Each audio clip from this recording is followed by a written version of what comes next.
Alors, je vais juste vous présenter un peu Friends at Figma. Je pense que vous connaissez un peu. On n'est pas Figma, mais en fait, on est en fait lié à Figma, on va dire.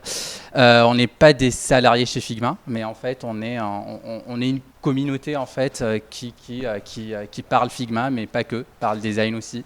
Le Friends at Figma, c'est quoi? C'est en fait une communauté qui existe partout dans le monde. Ça peut exister à Paris, à Lyon, à Marseille, à Nantes, mais aussi elle existe à Londres, au States aussi. Donc elle existe un peu partout.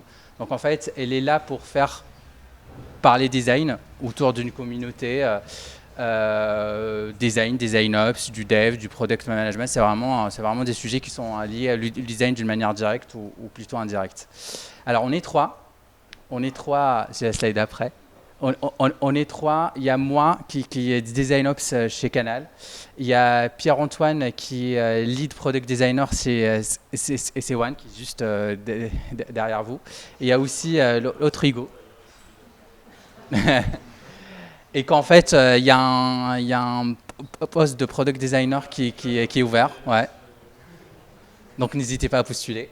Il y a Hugo aussi qui est formateur au laptop et qui est freelance, qui ne peut pas là avec nous aujourd'hui, mais qui fait partie de la team. Alors si vous voulez participer comme speaker, comme ils ont fait Allo ce soir, n'hésitez pas. N'hésitez pas à nous contacter donc à Friends and Figma à Paris. Vous nous avez un petit message et on serait ravis de vous répondre. Et là, je vais laisser la main à Allo pour que nous présente un peu leurs activités et le sujet de ce soir. Merci, vous m'entendez? Bonjour à tous. Déjà, merci d'être présents ce soir.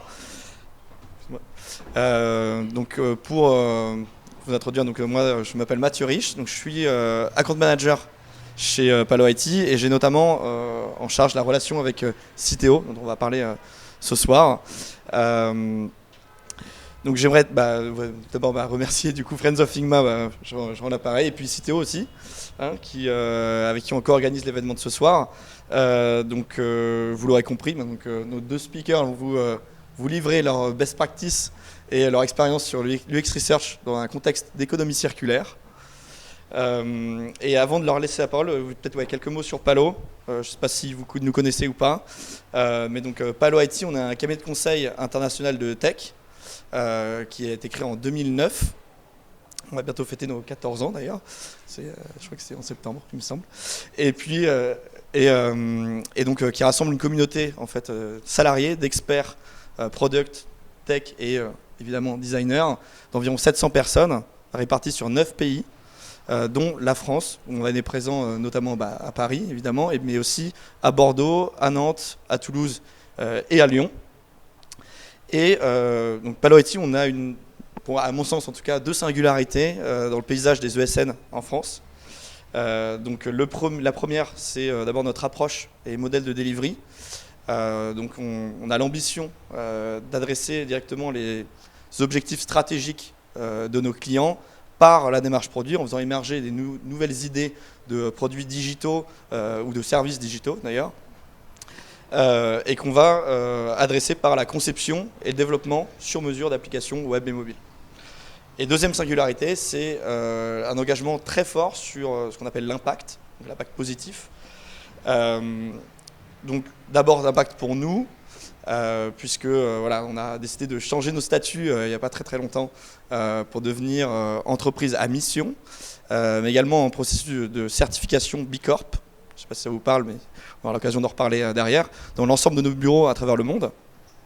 Et également, on a mis en place ce qu'on appelle des OKR, que vous avez peut-être vu dans ce magnifique kakémono au fond de la salle, dont un qui est assez parlant pour moi, on a un objectif de faire 50% de notre chiffre d'affaires sur des projets dits à impact d'ici 2025 et 100% d'ici 2030. C'est assez ambitieux. Pour ça, on a mis en place des offres à impact, l'impact design, comme on l'appelle. Mais également, on a là récemment sorti ce qu'on appelle l'impact tracker, ou également une offre sur le sustainable IT et l'accessibilité. Vous l'avez compris, l'impact chez Palo, c'est pas seulement une posture marketing. On en témoigne d'ailleurs la présence de Citeo aujourd'hui, qui est un de nos plus fidèles clients et qui est un des acteurs de référence en France sur la valorisation des déchets papier. Donc maintenant je vais laisser la parole à Oriane Dodino, qui est lead UX chez Citeo et qui travaille au quotidien avec Jordan, qui est senior service designer chez Palo IT. Donc j'espère que vous allez passer un bon moment avec eux. Merci beaucoup. Je vais laisser Jordan se présenter.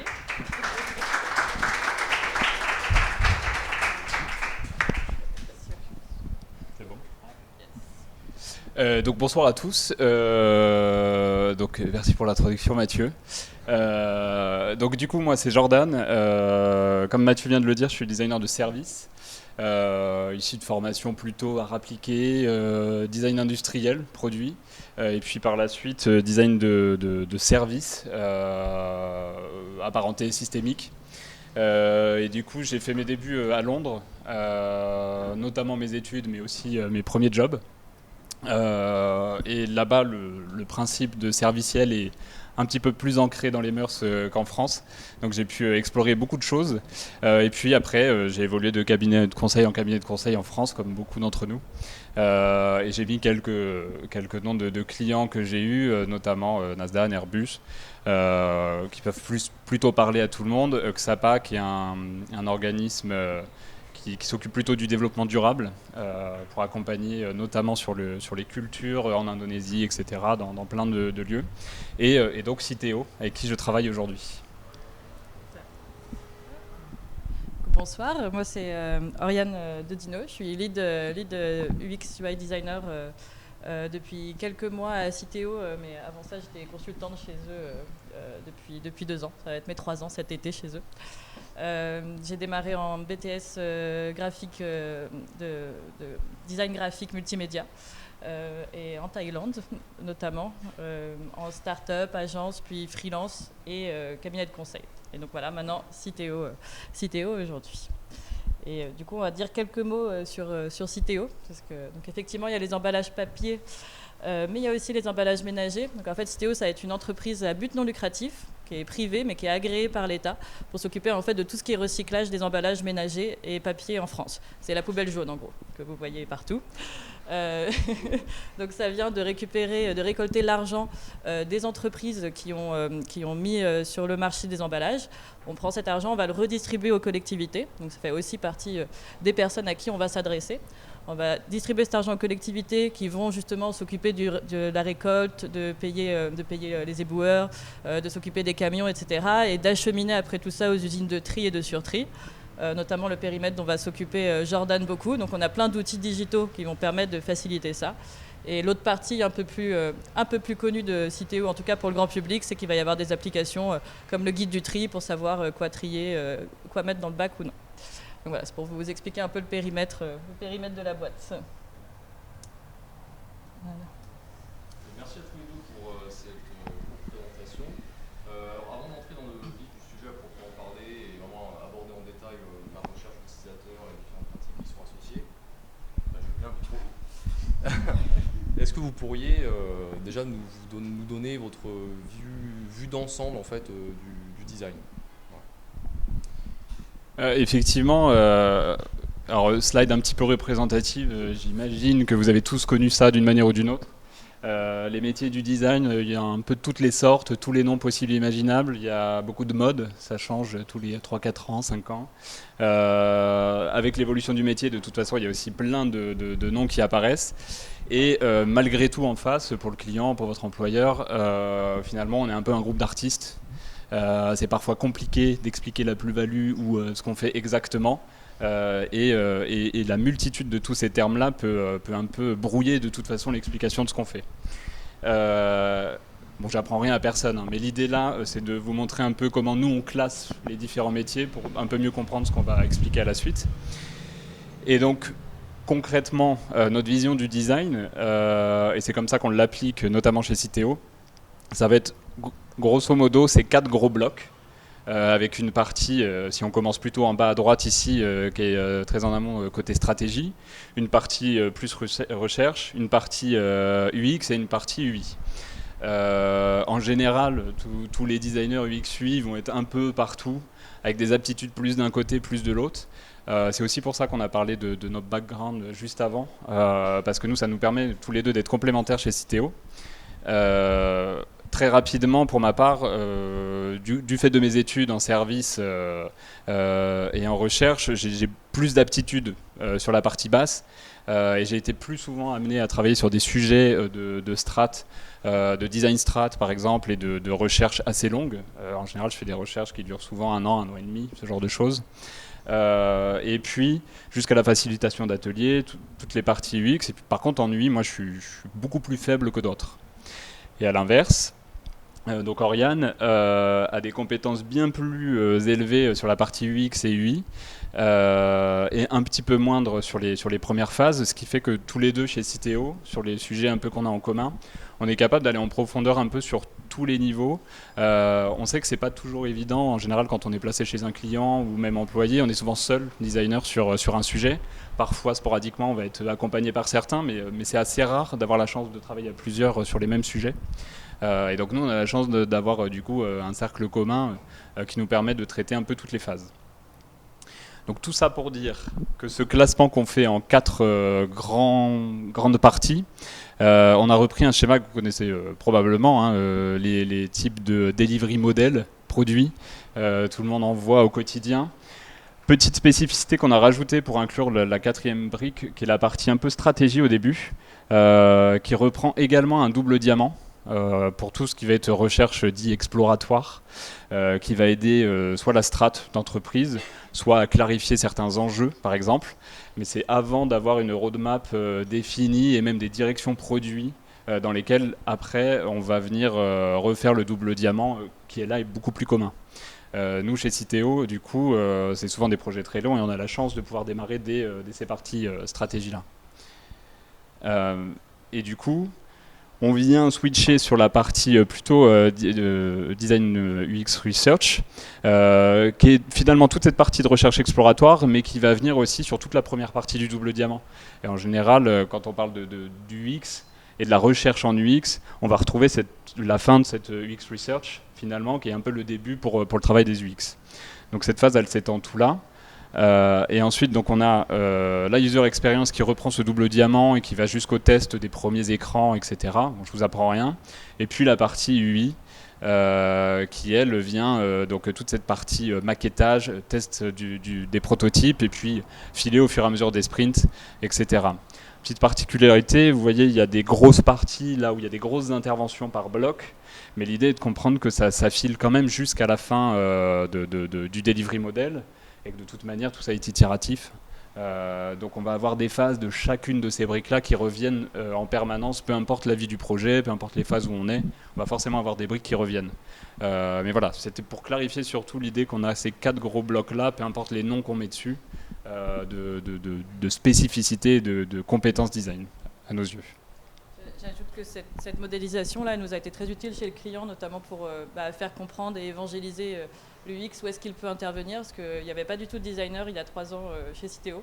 On a vraiment inauguré un petit peu la méthodologie design, et en fait ça nous a vraiment aidé à faire comprendre où est-ce qu'on pouvait aller, et que les designers n'étaient pas que des maquetteurs en fait, et qu'on pouvait être vraiment intervenir sur des parties beaucoup plus stratégiques. Comme ça s'aligne sur du coup les modèles qu'on connaît bien de livraison notamment en agile. Donc c'était assez pratique pour ça de ce côté. Donc par rapport à la recherche, donc à proprement parler, on aura compris que ça se situait au début, hein, donc les phases de stratégie et de user research. Est-ce que vous pourriez nous préciser un petit peu des temps forts de cette étape-là ? Du coup, la recherche, elle va vraiment se passer à tout moment. Il y a pas vraiment, elle va vraiment se passer à tout moment de la vie du produit ou du service, en tout cas, vraiment dans tout le temps. Donc, il va effectivement y avoir des temps forts de recherche, mais tout du long. Et en fait, il va y avoir plusieurs types d'expérimentation. C'est pareil, là, je pense qu'on a beaucoup de designers dans la salle, donc vous connaissez toutes ces méthodos. Mais voilà, on les classe, nous, en tant que recherche, on va dire primaire et secondaire, qui peuvent être un peu considéré comme du quali-quanti, mais on préfère utiliser primaire et secondaire parce que l'un peut mélanger les autres. On peut avoir un peu de quanti dans des tests utilisateurs, peut avoir un petit peu de quali des fois, relativement dans des questionnaires par exemple, pour des feedbacks. Donc on préfère classer en primaire et secondaire. Et vraiment ce qu'il faut se dire, c'est qu'il n'y a pas juste une méthodologie qu'on va utiliser, mais qu'on va plutôt en fait venir faire des combinaisons à chaque fois, selon l'objectif qu'on va avoir dans notre recherche. Donc par exemple, on va très bien pouvoir faire un entretien, mais qu'on va venir fournir, ne serait-ce que pour bien le cadrer au début, de benchmark, de recherche documentaire, de questionnaires et d'analytics. Et notamment les analytics et les questionnaires, eux, si c'est des questionnaires sur produit, ils vont se passer finalement à la toute fin du produit, quand le produit est déjà en ligne. Donc finalement, ce qui se passe un petit peu, on va dire, en recherche, en monitoring continu, va venir en fait aider à la recherche un peu plus dans la partie user research qu'on avait montré en amont. Voilà, toutes vont vraiment venir se compléter et se nourrir les unes les autres. Et on ne va pas juste faire une recherche à un instant T. Donc en autre combinaison de méthodologies qu'on a, donc là c'est plus notamment sur la recherche un peu plus en amont, quand il n'y a pas forcément de produits. Là on va faire par exemple de la recherche socio-anthropologique, entretien, du shadowing, observation terrain. Donc tout ça, ça va être des méthodologies qu'on va pouvoir faire dans un seul programme de recherche, mais venir aussi l'appuyer avec un peu de recherche documentaire quand il y en a, et peut-être des ateliers en amont, notamment avec les métiers, etc., pour bien cadrer le besoin. Hop. Donc voilà, donc chaque méthodologie a ses avantages et ses inconvénients, mais on ne fait pas de jugement de valeur, on va dire, par rapport aux unes et les autres. En fait, c'est vraiment ce qui est important, c'est de savoir à quel moment utiliser laquelle et bien délimiter cet objectif. Et donc oui, justement, par rapport à ces deux combinaisons que vous nous avez présentées, comment est-ce que vous faites pour choisir habituellement? À quels critères vous vous référez? Est-ce qu'il y a des projets pour lesquels une des deux combinaisons se prête mieux que l'autre? Voilà, est-ce que vous pouvez détailler? Oui, effectivement. Alors, il y a 3 gros points qui nous servent à choisir vers quelle combinaison de méthodos on va aller. La première, c'est forcément la taille du périmètre. Bon, ça, zéro surprise pour personne, hein. Si on est focusé sur une fonction, sur une partie, sur un parcours ou 2-3 parcours, bien évidemment qu'on ne va pas se lancer sur une recherche qui va durer 2 ans. Par contre, si le périmètre est là pour remettre en cause pas un produit, mais plusieurs produits, et puis la combinaison de ces produits, et puis en fait même l'enjeu de l'entreprise, là on va devoir sizer beaucoup plus large ce type de recherche. Donc ça, c'est vraiment le premier critère, c'est ce périmètre-là. Le deuxième, du coup, c'est forcément une réalité business, parce qu'il y a l'ampleur du projet qui va un petit peu avec cette idée de périmètre, mais c'est aussi l'ampleur dans l'intention côté business de l'entreprise. Et puis les objectifs, les enjeux que l'entreprise a sur court, moyen ou long terme, bien évidemment ne seront pas les mêmes si on a besoin d'actionner des choses dans les 6 mois à venir, ou si au contraire on veut capitaliser sur plein de choses pour actionner des leviers dans les 5 ans à venir. Bon, c'est pareil, ça va venir nourrir un peu ce choix. Et puis il y a un troisième point qui est plutôt la spécificité du designer. On a tous des backgrounds différents, des compétences différentes. Au fil des années, on devient tous un peu multicasquettes, mais finalement, en fonction de là où on est plus à l'aise, de nos habitudes, nos appétences, là où on va être plus en confort ou au contraire, les choses qui nous font, on est moins à l'aise ou plutôt peur, ça va forcément aiguiller vers le type de méthodo qu'on va utiliser. Même si c'est un périmètre un peu large, il vaut mieux être très bon dans des recherches ciblées, quitte à en faire plusieurs, que de partir sur une recherche très explo pendant 1 an et puis atterrir un peu nulle part, et vice-versa. Donc voilà, donc c'est vraiment ces 3 gros blocs qui nous permettent de définir vers quelle ou quelle méthodo on va aller. Et notamment là, chez Citeo, on a la possibilité d'utiliser toutes ces méthodos-là. En fonction des sujets, en fonction des projets, en fonction des produits, on a l'habitude et l'occurrence de pouvoir en faire plusieurs. Et du coup, je vais te laisser la main pour un premier exemple. Oui. Du coup, chez Citeo, comme je disais, je suis arrivée il y a 3 ans, donc vraiment au début du design chez eux, donc il n'y avait rien en place à l'époque. Donc un des premiers objectifs qu'on m'avait donné, c'était d'améliorer le parcours principal du produit sur lequel j'étais, qui était justement déclarer les emballages. Je vous ai passé les captures d'écran déjà pour la confidentialité, mais aussi parce que c'est pas très intéressant. C'est beaucoup des matériaux, des plastiques, etc., des formulaires à rallonge à remplir, avec beaucoup de données. Et donc on avait des feedbacks utilisateurs qui revenaient via le service client, qui étaient revenus via une enquête du marketing, comme il n'y avait pas de recherche utilisateur à l'époque. C'est revenu par ces 2 canaux-là en disant il y a un problème justement sur notre parcours digital et sur notre fichier Excel parce que les utilisateurs se plaignent de la déclaration. Donc on est allé faire justement des entretiens utilisateurs pour voir un petit peu ce qu'il y avait comme problème et pousser un petit peu parce qu'on n'avait pas beaucoup d'infos, c'était vraiment une hypothèse que c'était lié au parcours. Et effectivement, pendant les entretiens, on a réalisé que le problème ne venait pas du parcours du tout, mais plutôt de la donnée même qu'on leur demandait, de la traçabilité, des emballages, des systèmes de données qu'ils avaient qui étaient un petit peu à la traîne, on va dire, par rapport à tous les changements successifs de réglementation. Donc voilà, c'était une recherche qui nous a permis du coup d'ouvrir un peu ce périmètre. Je reviendrai un peu sur ce point juste après. Oui, donc là, on a bien compris qu'il y avait deux combinaisons différentes. Est-ce que tous les projets rentrent dans cette dichotomie, ou est-ce qu'il y a des moments où vous devez faire soit une autre méthode, soit un hybride des deux? En général, on va pas avoir d'hybride des deux en fonction des sujets. Vraiment, en fonction de l'ampleur et du périmètre, encore une fois, on va choisir l'un ou l'autre. Par contre, ce qui peut exister, c'est que si on fait une recherche très exploratoire, par exemple, il est possible que sur d'autres phases, 6 mois, 1 an après, on refasse des petites recherches pour affiner une partie, une fonction, un parcours, auquel cas on peut considérer qu'on va finalement mélanger et multiplier le type de méthodologie, mais ça sera assez ciblé et chacune à la fois. Du coup, je vais faire une petite digression pour imager ça. Quand j'étais chez Airbus, du coup, j'ai eu l'occasion de faire les deux types de méthodologie. Et typiquement, ça explique bien cette idée de périmètre. J'imagine que vous avez tous à peu près en tête à quoi ressemble un avion, ou imaginez un peu à quoi ressemble un cockpit. Du coup, moi, j'ai travaillé sur ce qu'on appelait le cockpit du futur, qui était en fait un changement de principe de pilotage, c'est-à-dire qu'on enlevait un pilote. Et donc, en n'ayant plus qu'un seul pilote dans l'avion, il y a tout un tas d'éléments qu'il faut repenser, revoir, et même la manière dont le pilote va piloter son avion, ça change complètement. Premier exemple, j'ai travaillé sur ce qu'on appelle la manette des gaz. Donc c'est typiquement ce que vous voyez dans n'importe quel film au milieu, qui permet de pousser les moteurs de l'avion. Et donc l'écran qui va avec, qui répertorie ce qu'on appelle la ground speed, donc la vitesse de l'avion, et l'assiette. Donc ça, typiquement, c'était une recherche assez ciblée, alors avec plusieurs utilisateurs, plusieurs pilotes, etc. Mais on est quand même très ciblé, c'est-à-dire que j'ai pas remis en cause tout le fonctionnement d'un avion pour penser ça. Par contre, pour la transformation même du métier de pilote, il a fallu qu'on revoie du coup tous les enchaînements qu'il peut avoir, c'est-à-dire qu'aujourd'hui ils se parlent en permanence, le pilote et le copilote. C'est simplement pour des enregistrements, c'est des protocoles, etc. Mais on ne peut pas les enlever, c'est de la sécurité. Donc c'est un exemple de chose, mais c'est-à-dire qu'à partir du moment où on enlève un des pilotes, il faut qu'on le compense avec autre chose. Donc on l'a compensé avec de l'intelligence artificielle, par exemple. Il y a tous ces protocoles de discussion qui se passent encore. Et puis il y a forcément du coup le nez de l'avion qui change parce qu'il n'y a plus qu'un seul siège. On réduit le nombre de boutons actionnables parce que la personne sur la gauche ne peut pas actionner ce qui se passe sur la droite, etc., etc. Donc tout se recentre.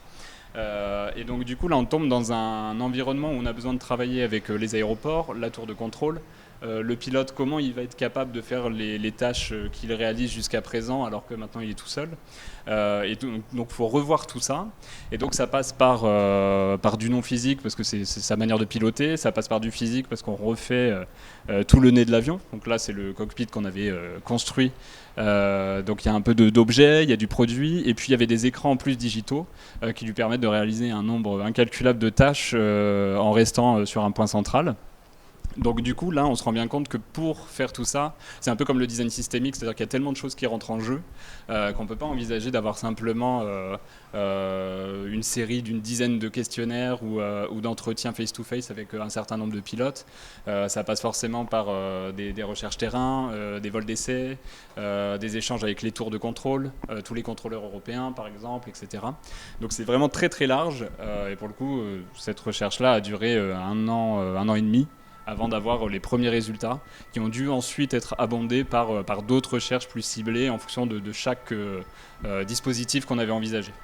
Donc voilà, on trouvait l'image de l'avion assez symbolique sur un périmètre très défini, un objet, et puis le reste où c'est assez systémique, il se passe plein de choses.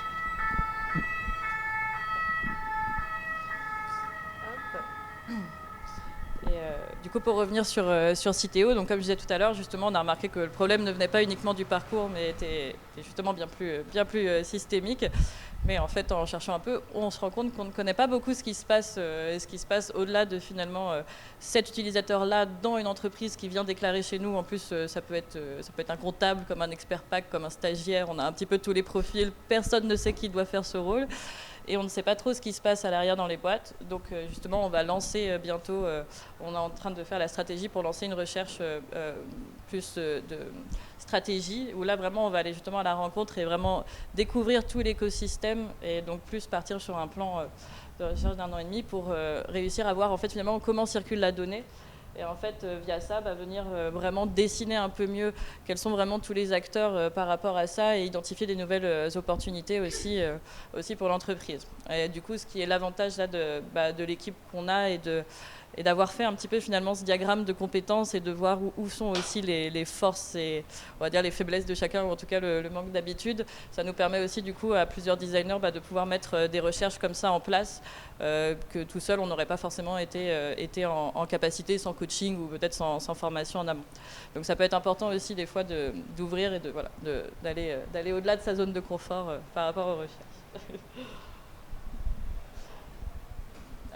Du coup, voilà, donc, bon, on a donné quelques exemples, mais on en revient au début par rapport au périmètre. Donc voilà, par rapport à la sensibilité, ça peut jouer effectivement du designer ou par rapport aux objectifs de business. Après, il faut vraiment se concentrer sur le périmètre et puis essayer de vendre ça du mieux possible dans son entreprise ou chez son client. Mais c'est vraiment ça qui doit primer au final. Oui, donc en termes de résultats, lorsque vous utilisez ces deux méthodes-là, est-ce que vous obtenez des résultats qui sont comparables ou est-ce que ça va du tout au tout ? In fine, ça va être comparable parce que tout va se recouper à un moment ou à un autre lorsqu'il s'agit du même client ou de la même entreprise. La grosse différence qu'on peut noter, c'est pour ça qu'on a mis des sortes de pyramides à l'envers, c'est-à-dire qu'il n'y a pas de jugement de valeur entre une recherche qui serait mieux ou plus judicieuse qu'une autre. C'est juste que, par exemple, sur la recherche exploratoire qui est un peu plus systémique, on va avoir de la donnée beaucoup plus macro, très large, qui n'est pas forcément actionnable tout de suite. Par contre, ça nous permet d'avoir une base liée à nos utilisateurs assez conséquente sur lesquelles on va pouvoir capitaliser avec le temps. Et à côté, la recherche qui est plus classique, qu'on a souvent dans n'importe quel poste du XUI, ça va être un peu plus ciblé. On a une base probablement moins large, un peu plus silotée, qui est liée à notre parcours, aux produits qu'on est en train de voir, peut-être pas avec tous les enjeux de l'entreprise. Mais les deux se valent, ça dépend vraiment de l'objectif. Et ce qu'on essaie de montrer là, c'est que de toute façon, la finalité, qu'elle soit physique ou digitale ou produit, enfin peu importe, ça arrive au même niveau. C'est juste que certaines recherches sont plus longues, plus larges, apportent d'autres enjeux. Mais voilà, les deux se valent, c'est vraiment une question d'objectif et de périmètre.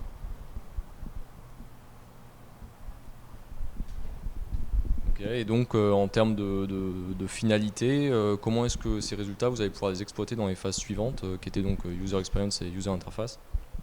Alors du coup, on va vous montrer deux types de façons de faire et une sorte de boîte à outils qu'on utilise et qui vont nous permettre d'un peu déverser ces deux types de recherche dans les mêmes choses, ce qui nous permet de recouper toutes les données et de capitaliser sur l'ensemble des trucs. La première, c'est ce qu'on appelle la convergence. Je ne sais pas si ça vous parle, c'est en général assez peu commun. C'est des pratiques qu'on utilise plutôt chez ce qu'on appelle les facteurs humains habituellement. Donc tous ceux qui ont fait des études d'ergonomie dans les écoles de psycho.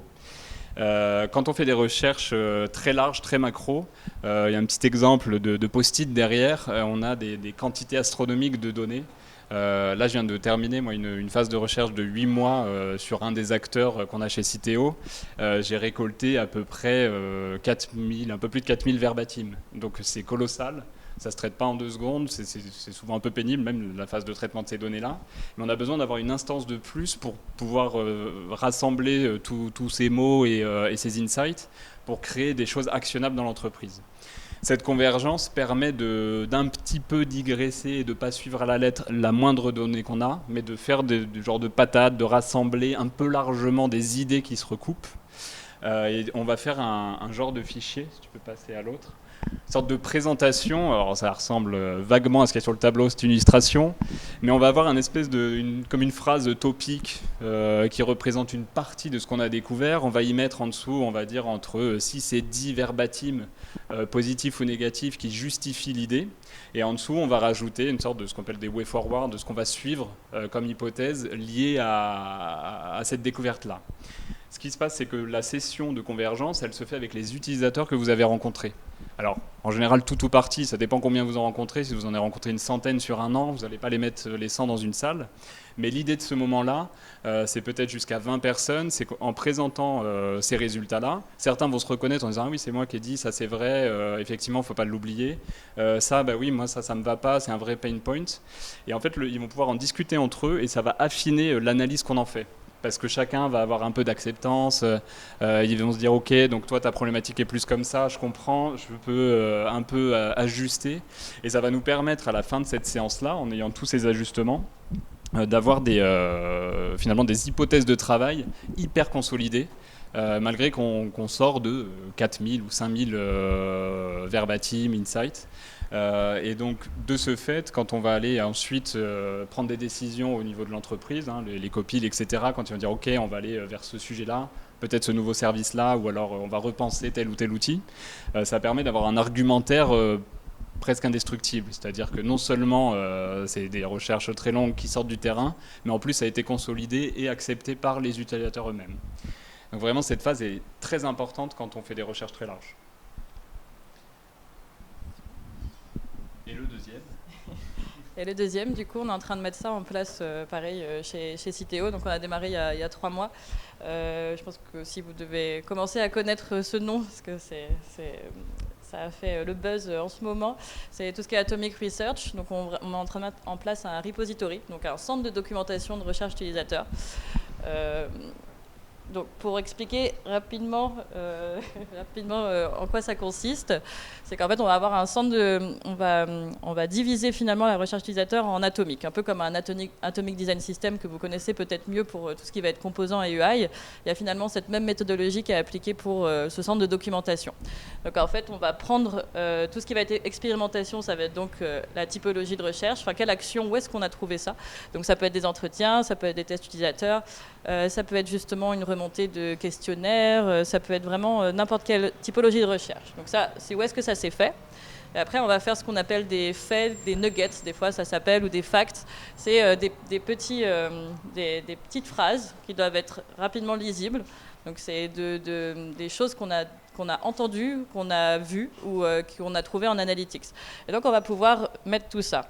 Il y a tout un système de tagage évidemment derrière pour pouvoir après les croiser, les consulter, etc. Mais l'idée c'est vraiment d'avoir, que ce soit les bons éléments ou les mauvais éléments, pouvoir les remonter à un endroit. Donc là j'ai fait des exemples très basiques, mais par exemple en entretien on pourra avoir découvert que quelqu'un a dit ouais vos guides sont super mais je ne sais pas où trouver l'information et c'est vraiment dommage de ne pas avoir une petite loupe sur votre site. Donc ça va être par exemple 3 faits qu'on va faire. C'est factuel, il n'y a pas déjà de jugement de valeur de notre part ni rien, c'est juste vraiment un fait basique. Et en test utilisateur, on pourra par exemple dans le test se dire qu'il y en a 10% des gens qui ont été testés, qui ont trouvé la page ressources, ou voilà, 90% des utilisateurs qui ont réussi à aller sur cette page ont téléchargé le guide. Donc voilà, on a tous ces faits qui vont venir là, donc qui vont vraiment pouvoir provenir de plusieurs sources différentes, qui vont être croisées dans une même base de données finalement. Et donc on va pouvoir nous aller regarder ces faits et en fait en faire des déductions. Donc là c'est l'interprétation des designers, c'est ce qu'on appelle souvent des hypothèses aussi. Et donc on va pouvoir se dire par exemple, bah, voilà, je ne sais pas où trouver l'information et c'est dommage de ne pas avoir une petite loupe. Tout simplement les informations elles sont difficiles à trouver. Donc ça c'est notre interprétation des faits. Et du coup ce qu'on va avoir c'est donc pareil tout un board d'interprétation.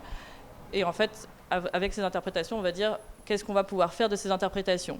Donc, il y en a où on va pouvoir se dire peut-être directement une action très micro sur le site où il faut changer un mot ou changer un bouton, mais dans des cas de recherche un peu plus stratégiques, ça peut être des grands insights qui vont dire faut peut-être aller creuser un peu plus ce sujet, peut-être que justement refaire des recherches ou un entretien par rapport à ça, ce serait intéressant.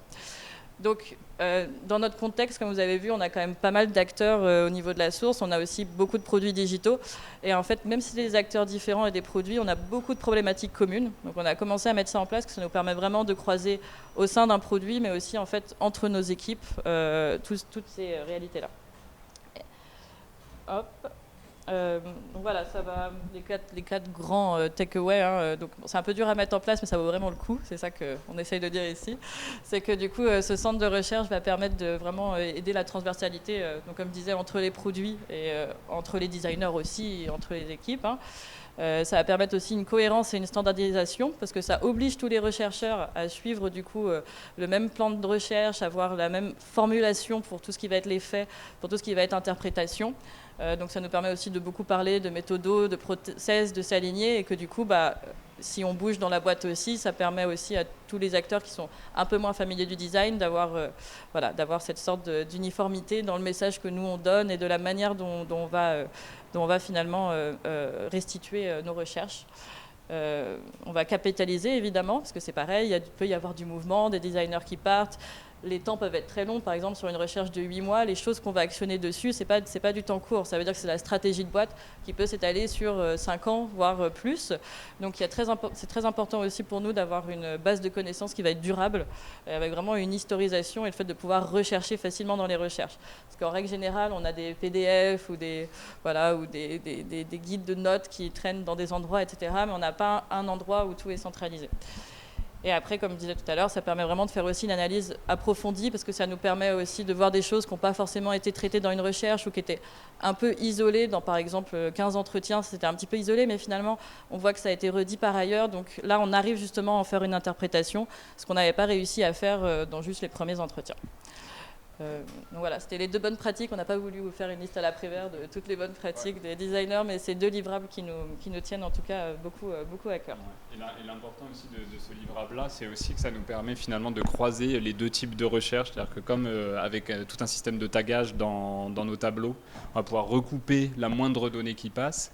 Typiquement, une recherche un peu longue qu'on a fait une année, si on refait des recherches derrière un peu plus courtes, avec les mêmes systèmes de tags, tout va se recroiser à peu près automatiquement. En tout cas, c'est un peu l'objectif. Et donc, malgré les différentes recherches, les différentes provenances, ce centre de recherche nous permet de vraiment capitaliser, avoir un espèce de corner où tout se passe, où tout est trouvable, et qui lisse un petit peu toutes ces différentes méthodologies, puisque la finalité est d'actionner de toute façon des choses sur nos outils. Et voilà. En tout cas, merci beaucoup pour l'écoute.